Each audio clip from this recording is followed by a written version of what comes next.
Hey, how's it going, everybody? Tim here, back with another video.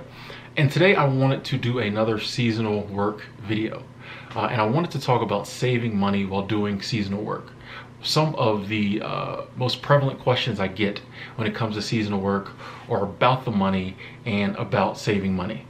And I'll say in this video, like I say in all the other seasonal work videos, if you're getting into it kind of solely for the money, maybe seasonal work isn't for you. I feel like some of the main reasons you want to get into seasonal work are for the places you can go work, the people you can meet, the experiences you can have.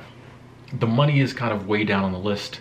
One of the reasons for that is because a lot of seasonal jobs don't pay that much. However, I have said in the past, and I'll talk about in this video, it is possible to save some decent money while you're doing seasonal work. And so I wanted to make this video and just talk about some tips for working a seasonal job and how you can save the maximum amount of money. Because, you know, we live in a society where money is important. You need money to survive. So if you can save up some money while you're, you know, having these cool experiences and seeing new places, meeting new people, cool.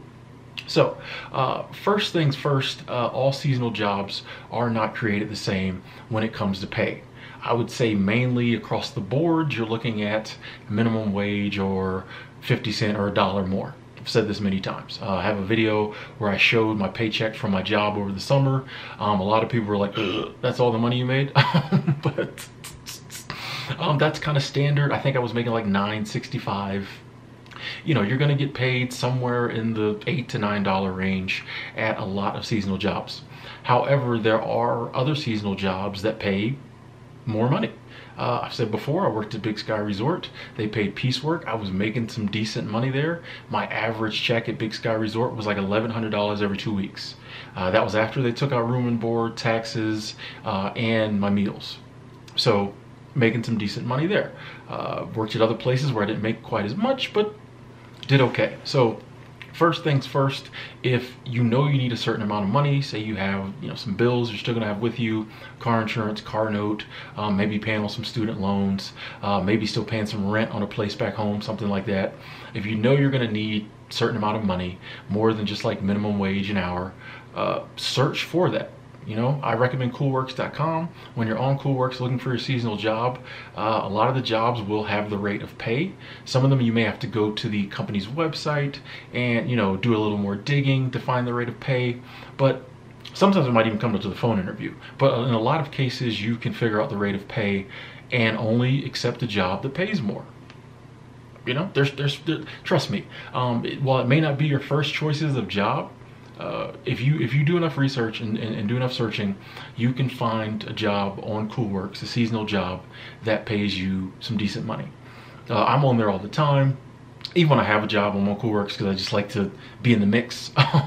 So I mean, I've seen jobs. I was looking at Alaska a few months back, and like there was an assistant manager position, housekeeping, $3 grand a month, meals included. You know, that's just kind of an example. That's another little tip too. If you want to start making more money seasonal work, even if you're coming in entry level into a certain position, you don't know anything about it, after working one season, if you do a good job, get a good enough reference, you can probably get into management and make more money. There's always room for good, you know, management, assistant managers, supervisors in seasonal work. So that's another way to make a little more money. But also when you're just initially looking for a seasonal job, look for one where you're making the amount of money you need. More money you make, the more money you can save. So don't think you're gonna have to get low paying job. There are some seasonal jobs that pay a decent amount of money. Another tip too is if you are able to come early and stay late in the season, you can probably make a lot more money and save a lot more money, because in the beginning of seasons, especially like the summer season, in the beginning of the season, at the end of the season, they're always short staffed. Most seasonal places are short staffed, especially the bigger companies. You get into your Xanterras, your Delaware Norths, and these other big companies, at the beginning and the end of the seasons, they're always short staffed because most of their employees, a lot of them are college students, a lot of them are internationals. They can only be there during like the sweet spot of the summer.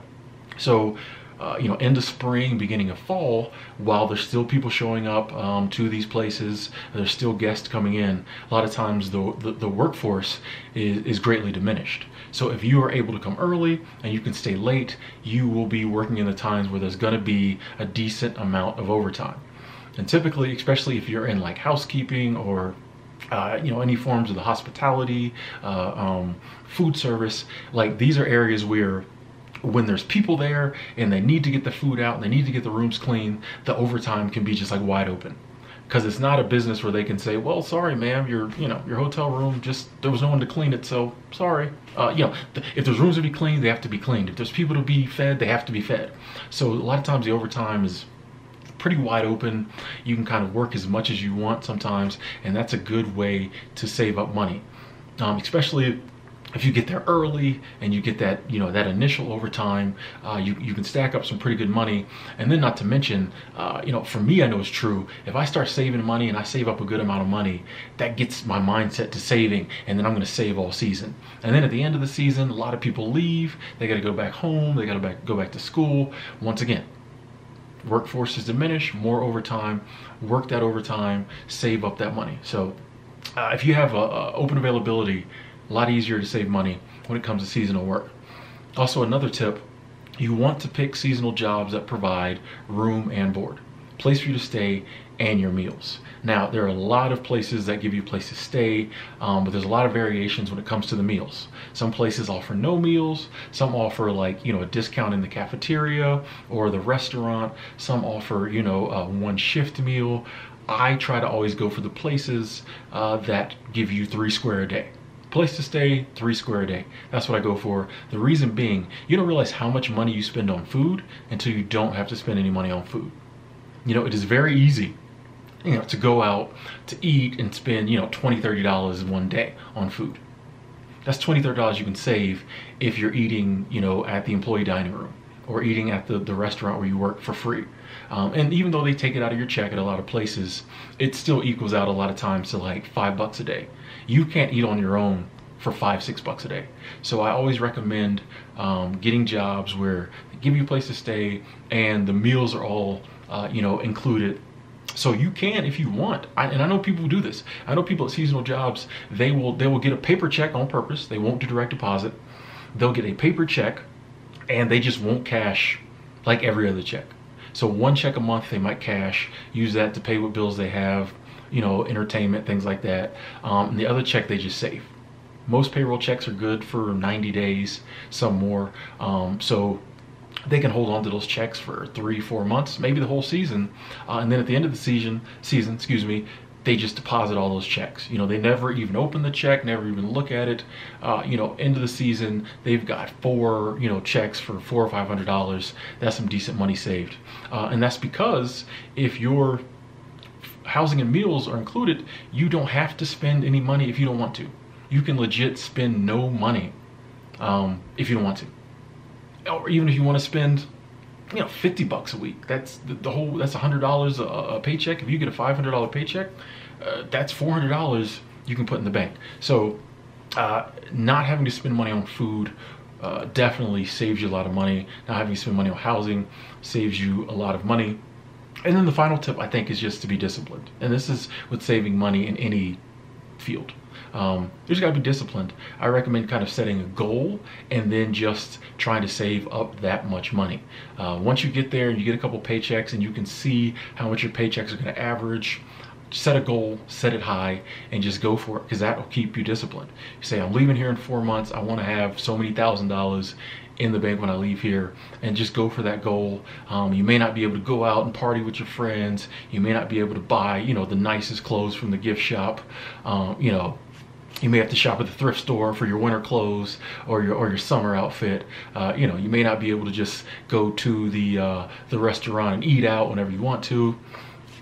You may have to make some sacrifices, but it's worth it to be able to have, some money saved up, because that's the name of the game. A lot of times, there's a stat out there that says the average American doesn't even have $1,000 in the bank, which is crazy. It's ludicrous. But I know for me, seasonal work allowed me to end up having more money in the bank than I ever did. You know, I used to always hover somewhere around the $1,000 mark. Anytime I got more money, I ended up having to spend it on something, something else would come up. Seasonal work, being disciplined, following the tips I just mentioned, allowed me to, you know, save up the most money I've ever saved in my life and like consistently keep it in the bank. You know, so that's why I recommend, one of the reasons I recommend seasonal work to people. You follow those guidelines. You know, you can leave your seasonal job with more money than you came with.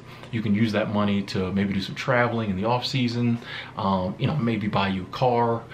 You know, or you can just save it, stack it, and you know, build on that. Just go right to your, I know some people that go from one seasonal job right to another one, no time between, they start stacking again. But whatever you're passionate about, you might need some extra money for, you know, camera equipment, whatever it is. Seasonal work can allow you to save enough money to buy that while living a pretty exceptional life in some pretty cool places. So anyway, hope this video was helpful. If you have any other questions about seasonal work, you can leave them in the comment box below. You can hit me up on social media. Anyone who's done it before can tell you I answer those questions as quickly as possible. I don't mind going back and forth. Any questions you might have about seasonal work, if I can answer them, more than happy to answer them. Anyway, thanks for watching. Talk to you later.